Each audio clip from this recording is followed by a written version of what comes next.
اعوذ باللہ من الشیطان الرجیم بسم اللہ الرحمن الرحیم۔ دوستو، آج ہم صحیح البخاری حدیث نمبر 86 سے لے کر 90 تک کا ترجمہ سننے کی سعادت حاصل کریں گے کتاب العلم کے بیان میں سے، تو ہمارے ساتھ رہیے گا۔ شروع کرتے ہیں۔ حدیث نمبر 86۔ ان سے حشام نے فاطمہ کے واسطے سے نقل کیا، وہ اسما سے روایت کرتی ہیں کہ میں عائشہ رضی اللہ عنہما کے پاس آئی، وہ نماز پڑھ رہی تھیں۔ میں نے کہا کہ لوگوں کا کیا حال ہے؟ انہوں نے آسمان کی طرف اشارہ کیا، یعنی سورج کو گہن لگا ہے۔ اتنے میں لوگ نماز کے لیے کھڑے ہو گئے۔ عائشہ رضی اللہ عنہا نے کہا اللہ پاک ہے۔ میں نے کہا کیا یہ گہن کوئی خاص نشانی ہے؟ انہوں نے سر سے اشارہ کیا، یعنی ہاں۔ پھر میں بھی نماز کے لیے کھڑی ہو گئی، حتیٰ کہ مجھے غش آنے لگا تو میں اپنے سر پر پانی ڈالنے لگی۔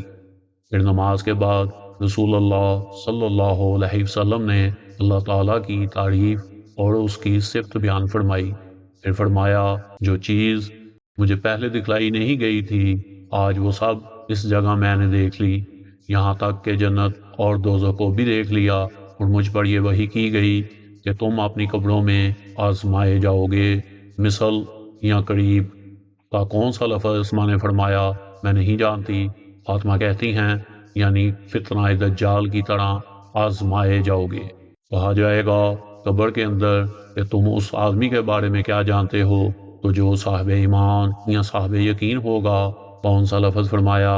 اسما رضی اللہ عنہا نے مجھے یاد نہیں۔ وہ کہے گا وہ محمد اللہ کے رسول صلی اللہ علیہ وسلم ہیں جو ہمارے پاس اللہ کی ہدایت اور دلیلیں لے کر آئے، تو ہم نے ان کو قبول کر لیا اور ان کی پیروی کی۔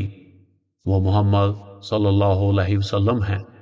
3 بار اسی طرح کہے گا، پھر اس سے کہہ دیا جائے گا کہ آرام سے سو جا، بے شک ہم نے جان لیا کہ تو محمد صلی اللہ علیہ وسلم پر یقین رکھتا تھا، اور بہرحال منافق یا شکی آدمی میں نہیں جانتی کہ ان میں سے کون سا لفظ اسما رضی اللہ عنہا نے کہا، تو وہ منافق یا شکی آدمی کہے گا کہ جو لوگوں کو میں نے کہتے سنا میں نے بھی وہی کہہ دیا، باقی میں کچھ نہیں جانتا۔ حدیث نمبر 87۔ ان سے شعبہ نے ابو حمزہ کے واسطے سے بیان کیا کہ میں ابن عباس رضی اللہ عنہما اور لوگوں کے درمیان ترجمانی کے فرائض انجام دیتا تھا۔ ایک مرتبہ ابن عباس رضی اللہ عنہما نے کہا کہ قبیلہ عبد القیس کا وفد رسول اللہ صلی اللہ علیہ وسلم کی خدمت میں آیا۔ آپ صلی اللہ علیہ وسلم نے دریافت فرمایا کہ کون سا وفد ہے یا یہ کون لوگ ہیں؟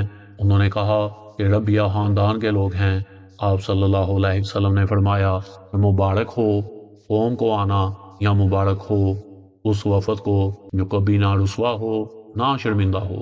اس کے بعد انہوں نے عرض کیا کہ ہم ایک دور دراز کونے سے آپ صلی اللہ علیہ وسلم کے پاس آئے، اور ہمارے اور آپ کے درمیان کفار مضر کا یہ قبیلہ پڑتا ہے۔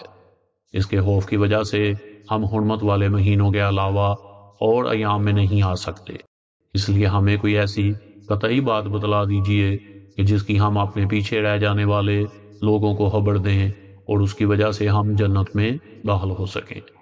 تو آپ صلی اللہ علیہ وسلم نے انہیں 4 باتوں کا حکم دیا اور 4 سے روک دیا۔ اول انہیں حکم دیا کہ ایک اللہ پر ایمان لائیں، پھر فرمایا کہ کیا تم جانتے ہو کہ ایک اللہ پر ایمان لانے کا کیا مطلب ہے؟ انہوں نے عرض کیا اللہ اور اس کا رسول زیادہ جانتے ہیں۔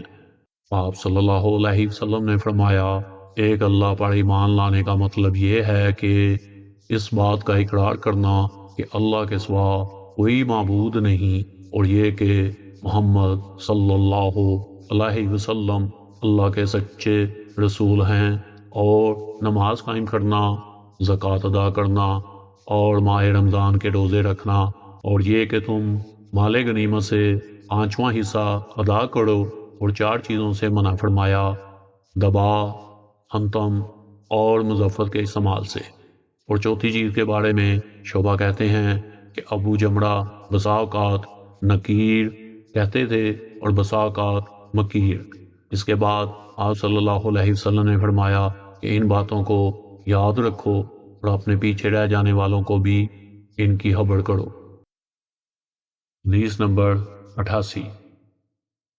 انہیں عبداللہ نے خبر دی، انہیں عمر بن سعید بن ابی حسین نے خبر دی، ان سے عبداللہ بن ابی ملیکہ نے عقبہ ابن الحارث کے واسطے سے نقل کیا کہ عقبہ نے ابوا عاب بن عزیز کی لڑکی سے نکاح کیا تو ان کے پاس ایک عورت آئی، کہنے لگی کہ میں نے عقبہ اور جس سے اس کا نکاح ہوا ہے اس کو دودھ پلایا ہے۔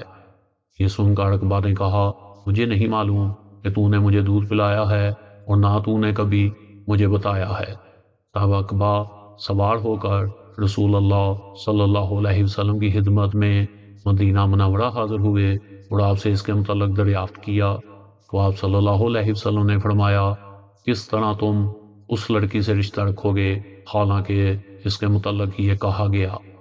تب عقبہ بن حارث نے اس لڑکی کو چھوڑ دیا اور اس نے دوسرا خاوند کر لیا۔ حدیث نمبر 99۔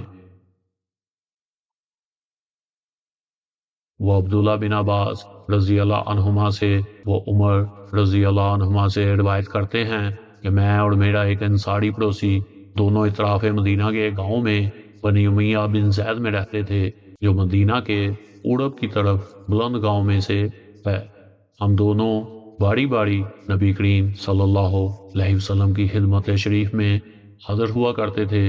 ایک دن وہ آتا ایک دن میں آتا، جس دن میں آتا اس دن کی وحی کی اور رسول اللہ صلی اللہ علیہ وسلم کی فرمودہ دیگر باتوں کی اس کو خبر دے دیتا تھا، اور جب وہ آتا تھا تو وہ بھی اسی طرح کرتا۔ تو ایک دن وہ میرا انصاری ساتھی اپنی باری کے روز حاضر خدمت ہوا۔ جب واپس آیا تو اس نے میرا دروازہ بہت زور سے کھٹکھٹایا اور میرے بارے میں پوچھا کہ کیا عمر یہاں ہیں؟ میں گھبرا کر اس کے پاس آیا۔ وہ کہنے لگا کہ ایک بڑا معاملہ پیش آ گیا ہے، یعنی رسول اللہ صلی اللہ علیہ وسلم نے اپنی بیویوں کو طلاق دے دی ہے۔ پھر میں اپنی بیٹی حفصہ کے پاس گیا، وہ رو رہی تھی۔ میں نے پوچھا کیا تمہیں رسول اللہ صلی اللہ علیہ وسلم نے طلاق دے دی ہے؟ وہ کہنے لگی میں نہیں جانتی۔ پھر میں نبی کریم صلی اللہ علیہ وسلم کی خدمت میں حاضر ہوا۔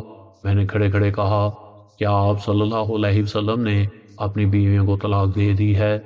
آپ صلی اللہ علیہ وسلم نے فرمایا نہیں، یہ افواہ غلط ہے۔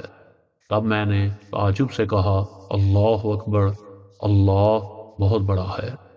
حدیث نمبر 90۔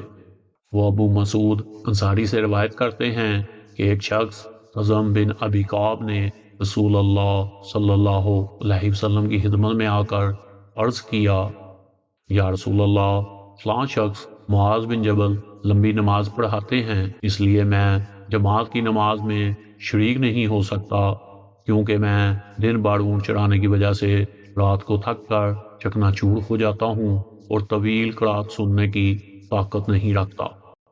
ابو مسعود راوی کہتے ہیں کہ اس دن سے زیادہ میں نے کبھی رسول اللہ صلی اللہ علیہ وسلم کو واز کے دوران اتنا غضبناک نہیں دیکھا۔ آپ صلی اللہ علیہ وسلم نے فرمایا اے لوگو، تم ایسی شدت اختیار کر کے لوگوں کو دین سے نفرت دلانے لگے ہو، سن لو جو شخص لوگوں کو نماز پڑھائے تو وہ ہلکی پڑھائے، کیونکہ ان میں بیمار، کمزور اور حاجت والے سب ہی قسم کے لوگ ہوتے ہیں۔